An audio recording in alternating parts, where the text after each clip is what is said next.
Hello மக்களே, welcome to Bigg Boss review channel. இன்னும் என் சேனல் சப்ஸ்கிரைப் பண்ணலைன்னா சப்ஸ்கிரைப் பண்ணுங்கள். ஸோ வினோத் வந்து கம்ருதீனுக்கு சப்போர்ட் பண்ணுறாரு அப்படின்னு சொல்கிறாங்க.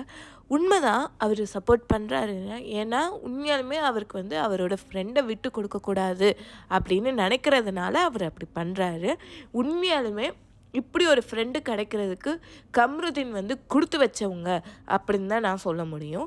தப்பு பண்ணாலும் அவங்க எல்லாத்து முன்னாடியும் அவங்கள கேட்கலைனாலும் தனியாக போய் கேட்குறாரு. அந்த தனியாக போய் கேட்குறத கூட தப்பாக பேசுகிறீங்க, அதுதான் எனக்கு தெரியல. அண்டு அவர் எல்லா விஷயத்துக்கும் கம்ருதீன் நீ கரெக்டுன்னெலாம் சொல்லலை. பார்த்துக்கூடா தப்பு தான், நீ தப்பு பண்ணுற அப்படின்னு அவரோட ஸ்டைலில் அவர் சொல்கிறாரு. எனக்கு அதில் தப்பாக எதுவும் தோணலை. அது எனக்கு ஒரு நல்ல ஃப்ரெண்ட்ஷிப்பாக தெரியுது, ட்ரஸ்ட் வர்த்தியாக இருக்குது.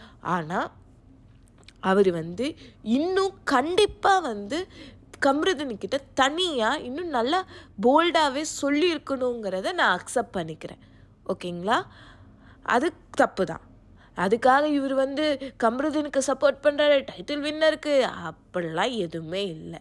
திவ்யா பியர்ஸ் வந்து தேவையில்லாமல் ஸ்ப்ரெட்டிங் ஹேட்டடு அப்படிங்கிற மாதிரி தான் எனக்கு தோணுது.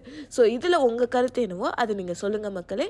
Like, share and subscribe my channel. Thank you.